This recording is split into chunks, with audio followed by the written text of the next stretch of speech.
Have you ever felt like you were overwhelmed, stressed out, didn't really have enough time? You could make time for everybody else, but not for yourself?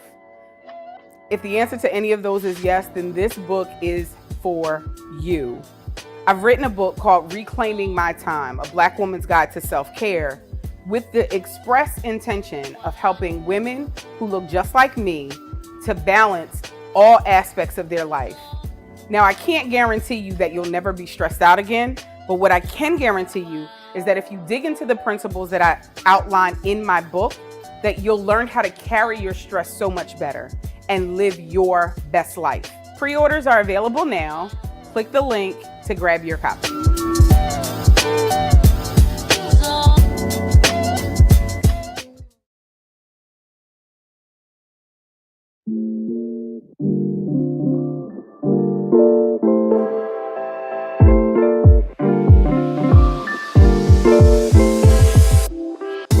Hey guys, it's your girl Tiff.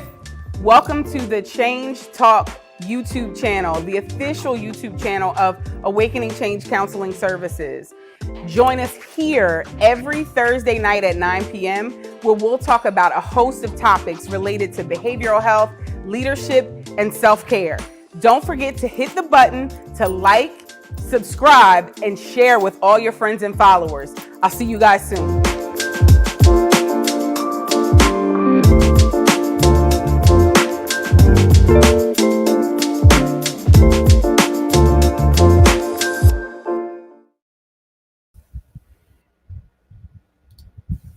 Hello.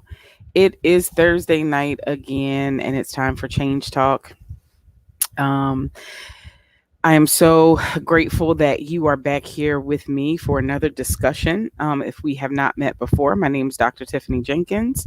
That has a really good ring to it. I'm the founder and CEO of Awakening Change Counseling Services in Cherry Hill, New Jersey. And Change Talk is just where I jump on every Thursday at 9 Eastern Standard and go live on my social media platforms to talk about a number of topics related to mental health and leadership and self-care and all of the things that I think that I am qualified to talk about. And so we usually jump on and have about a 20-minute conversation. I like it when you talk back to me. So if you're watching my Insta fam, if you're watching me, jump right on in the conversation. If you happen to catch this wherever you're catching it from on a replay, just hashtag replay, jump right on in the conversation as if you were here with us right now. Because all of your notifications and comments will come directly to me. So I like hearing your feedback about the show and what was relevant for you and what wasn't. As you're coming in, just say hi. Let me know you're here. And like I said, feel free to jump in and engage however you see fit. Tonight, our topic is about how we can use technology to be a part of our mental health toolbox. And I know that sometimes technology gets a bad rap, and we talk about, especially if you have teenagers, about how, they're always on the game or they're always connected to a phone and all of this other stuff. And it can sound like technology is really a bad thing. But tonight I'm going to give you some examples of how we can actually use technology, since most of us are attached to a cell phone most of the day. Some people attached to two. I know there was a time when I had to carry a work cell phone and a cell phone for, my personal stuff. So some of us even have multiple cell phones. But I want to talk to you about how you can maximize all of that, and give you some tips, and hopefully it'll be things that are useful for you, that are easy to implement. Okay. Hello.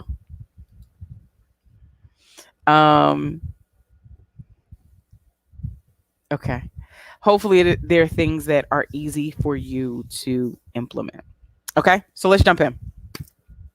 One of the biggest ways that I try to encourage folks that I'm working with to use their cell phone to actually benefit their mental health is well, they're I have two that are kind of my top two. One is to use meditation or mindfulness apps to help you kind of practice the pause and regroup and refresh throughout the day. So there are a lot of good apps out there. I don't get paid to endorse any of them or either one, but some of the ones that folks have found helpful include you've got Calm and Headspace. Smiling Mind is another really good one. Abide is one that uses scripture. So if you identify as Christian and you want meditations that are more um, in line with your spiritual beliefs, and that's something that's important to you, Abide has an app that's really helpful because what it does is it uses verses of scripture and sets them with beautiful soundscapes and visuals that are going in the background that actually help you practice mindfulness and meditation. So they have things that are on a bunch of different topics. So they've got like stress management, they've got anxiety, they've got a lot of really good things. And not only that, um, all of these apps have a free version as well as paid versions. So you don't always have to feel like you've got to jump in and make a big financial commitment to get the benefit of these. And you can do meditations or mindfulness exercises that are as small as like maybe 1 or 2 minutes or as long as like an hour or more. And most of these apps also have what are called sleep stories. And sleep stories are really good if you are having a hard time falling asleep, or even if you have a hard time staying asleep. You can put on one of the apps and do one of the sleep stories, and it's this story that gently kind of talks you down. I know Calm has one that is it's called a leaf on a stream. And try as I might, I never can get to the end of the story and figure out what happens to the leaf. Every time I turn that particular sleep story on, I'm out before the leaf gets too far away from wherever it fell into the water. So things like that are really good. You can use it on your iPad, on your cell phone, whatever. That'll help you kind of wind down and go to sleep. But just to take brain breaks throughout the day, they're really good because they don't require a lot. Most of us carry our phones, like I said, all the time. And this is one way for us to just kind of step away and practice the pause. And it doesn't take a very long time. Um, Probably my number two recommendation for most of the folks I'm working with is to use your phone. Your phone has if you have an iPhone, you've got the little notepad feature. I forget what it's called on most Android phones, but use that space to do two things. You can use it to journal and kind of write out the thoughts and feelings that you're having. Excuse me, like if you're having a particularly rough day and you just need to kind of purge all of those feelings and emotions, open up your phone, open up a note, and just start writing and use that as a space for you to journal. Because if you're using that space, it's portable. You don't have to worry about having a pen or a pencil or, the right space and, somewhere where you can really write. You've got your phone, and most of us can get really happy with our thumbs. Hey, most of us can get really happy with our thumbs and text, really fast. And if you can't, most times there is a voice feature. So there's a talk to text feature where you can speak it into your phone and then your phone will type it for you. The biggest thing is just getting it out, not sitting with whatever those emotions are. And sometimes it can't wait until you get back home. It can't wait until, you have some place where you can go and really let it out. Use the phone and let that be your notepad. The other good thing about that note section is list making. So if you are someone who does a lot of things throughout the day and you find yourself kind of losing track of, wait a minute, I knew when I went to the store I had to get something. What was it that I needed to get? Use the notepad, use the reminders as a way for you to keep track of things that are going on that you need to remember. If it's, we ran out of milk and I got to pick up milk when I go to the store. If it's, I got to remember to call this person or schedule this appointment, whatever the case may be, you have a tool literally at your fingertips that can help you to remember to keep all of that stuff in place. And if you want to get really fancy, you can even set timers for yourself that kind of notify you, alerts that let you know that, hey, you were supposed to do this thing and you didn't check it off your list yet. Okay. Um, Another good way for us to use our phones, all of our technology, hey, to help us manage and navigate our mental health is to use it to track your health info. And when I say health info, I mean things like your food. There's a number of food trackers out there. What you're eating, how much you're eating, what your blood pressure is, what your blood sugar is, if you have to monitor your blood sugar, what your weight is. Um, all of those numbers that we need when we go to our primary care physicians for our physical health, there is an app literally somewhere that will help you do it. And if not, again, you've got that note app in your phone that will allow you to do it. The reason why this is important is because some of us only go to a doctor when something's wrong. And that's a whole nother show for a whole nother reason. But if you are monitoring your numbers at home, when you get to that healthcare professional, you actually have more data, which helps them to better serve you. If you can say, I noticed that I was feeling weird, so I've been taking my blood pressure and my numbers have been elevated or they've been too low, you've got something substantial that you can track. And again, if you've got an Apple phone, and I believe Samsung has these features as well. There are health apps that are kind of built right into the phone that help you keep track of all of that. And for my ladies, there's even apps that help you track your cycle and the symptoms that you experience as part of your cycle. Those are very important things, particularly for African American women, because we have a higher occurrence of uterine fibroids in our community. And so being able to track what's going on with your body around that time is going to help your care provider be able to better serve you. So monitor your health info. You can find a tracker for just about anything, including helping you monitor your water intake, helping you monitor how much you're sleeping and how well you're sleeping. There are a bunch of apps that you can just put on and put next to the bed, and they'll tell you how many times you woke up, how many times you tossed and turned. Did you talk in your sleep? Did you pass gas in your sleep? Like, they are very, very detailed, and they can give you a better picture so that the next time you go to your healthcare provider and they say, well, how many hours are you sleeping? You say, oh, well, I went to bed at 11, I woke up at 8. It sounds really good. But then when you look at that data, you realize you were really up 3 or 4 times. You're really not getting good sleep. It's not a really good situation. So having, track of that, hey, is a really good way to get everything and keep everything in order so that you can have better information.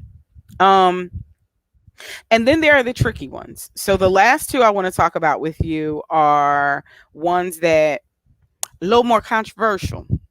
Okay. Um, when's the last time you did an audit of your social media pages that you are following? When is the last time you sat down to really look at what you are taking in? Because a lot of times when we think about, like, if somebody said, well, do you have a healthy diet?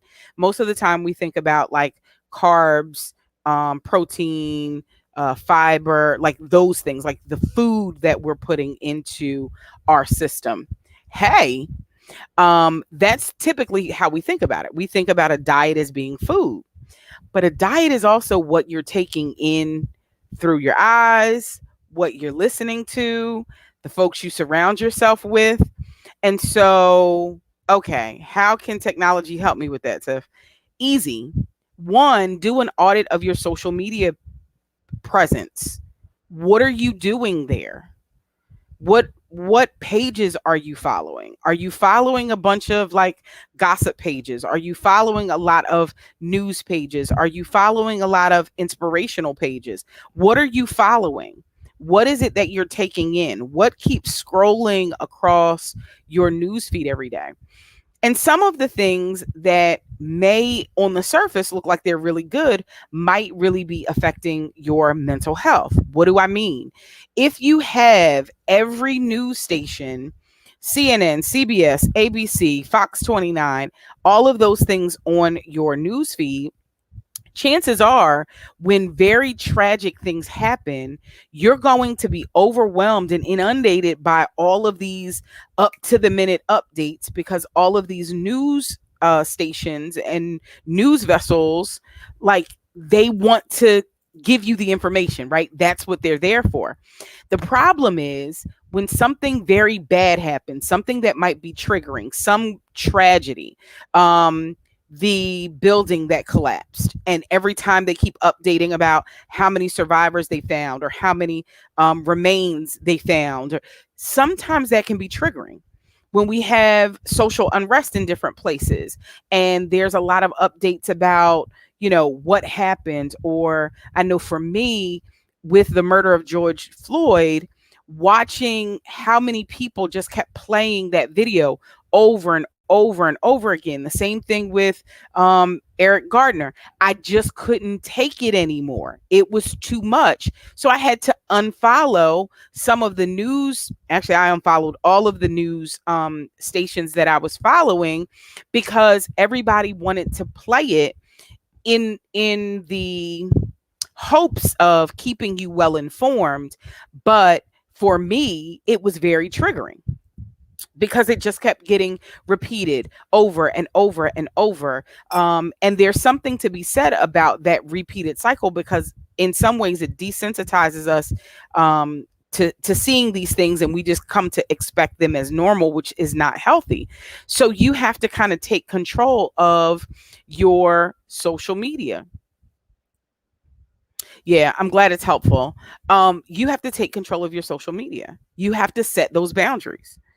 Even sometimes it's just people, that on Facebook, the little section comes up, people you may know. You don't always have to engage and connect with those people. Just because you may know them does not mean that they may be good for you to connect with, right? That's another part of knowing your boundaries and setting your boundaries. And having boundaries is a part of good self-care.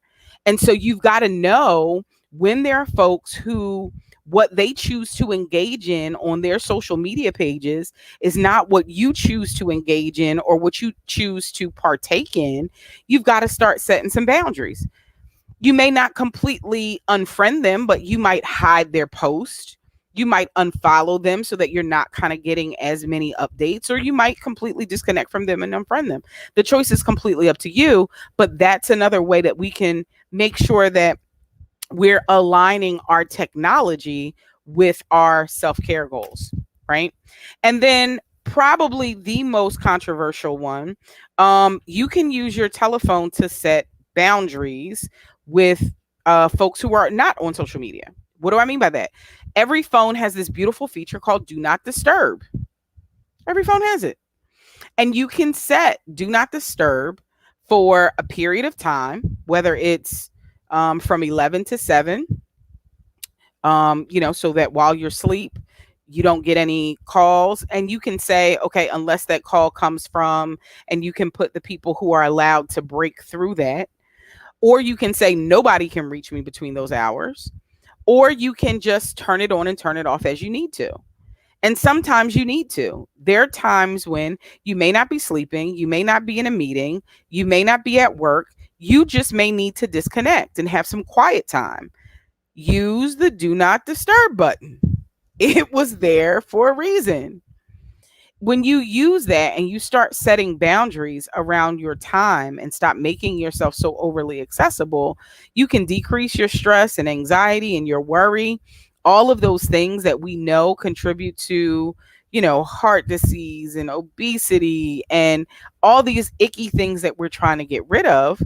We've got the power to kind of do something about that literally right in our hand when we're talking about our cell phones. So those are just 5 ways, and I'll throw a bonus one in there too. Another way is there do not disturb for daughters and grands. Well, you'd have to put that do not disturb on there, but I think with your crew, they still might find you. I don't know. I don't know what to tell you, Glenny. I think you're stuck. But to that point, you can still do a do not disturb for all. The biggest barrier to us using these features is us, right?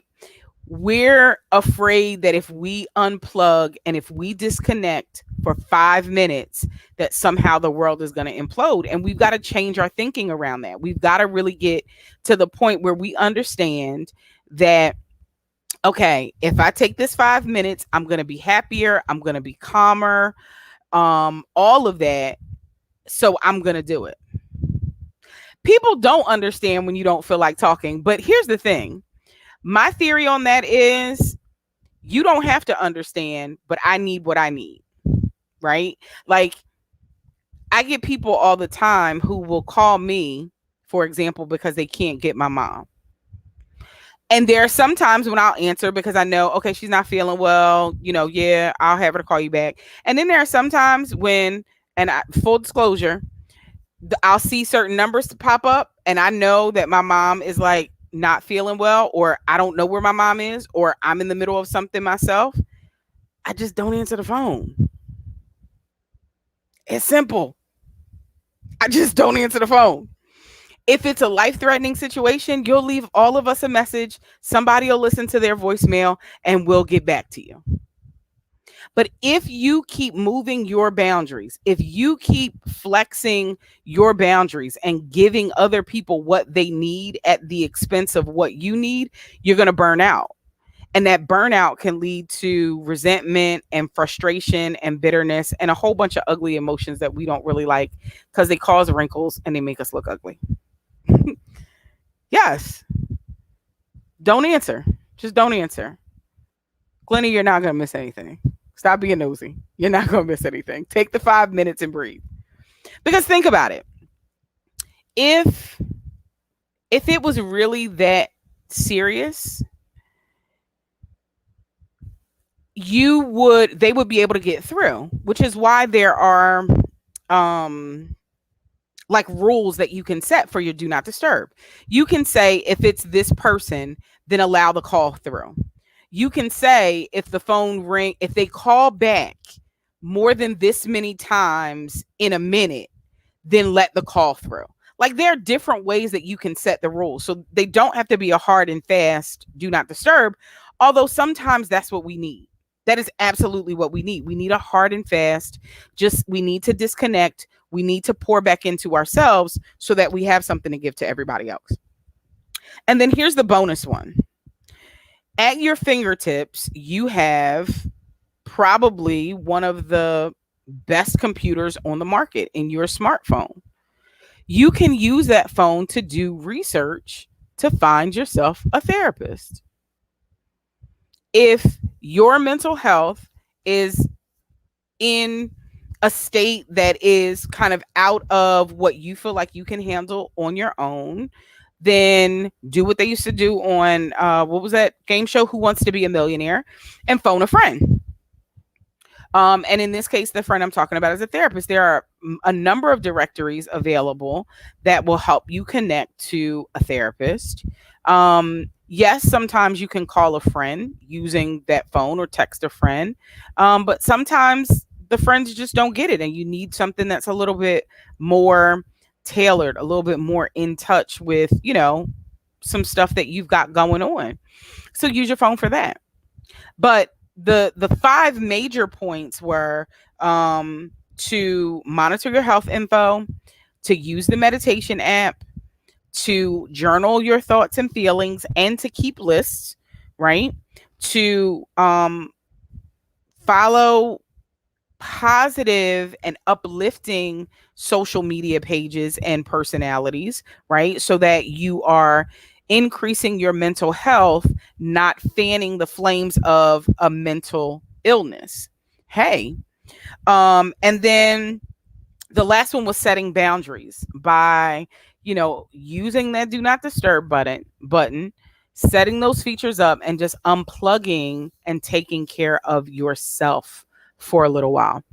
I promise you, Glennie, the world won't end if you take 5 minutes. And really, if you take that 5 minutes, just 5 minutes a day to disconnect from everything, is you'd be surprised. It's a little bit that goes a long way. I'll put it that way. That 5 minutes of just kind of taking a moment, decompressing, unplugging, it gives you a little more gas in the tank, right? It's not going to be a whole fill up. It's not going to fill your tank, right? But it's just that little quick $5 fill up. Probably got to say $10 fill up now because $5 won't get you much. Gas prices are back up in Jersey. Um, but let's say it's that little $10 fill up that you need just to get you to the next station. So if you look at those 5 or 10 minute breaks, even if you have a lunch break, like let's say you have a 30-minute lunch break, taking 5 minutes isn't really that much of your lunch break, but it can make a big difference in how you went to lunch versus how you come back from lunch. Just 5 minutes. And then after a while, what you tend to see is you start wanting more than that 5 minutes, which is good because then you're putting yourself and your needs and your priorities first. And that 5 minutes becomes 15 minutes, which becomes 30 minutes, which might even become an hour a day, which is really ideal.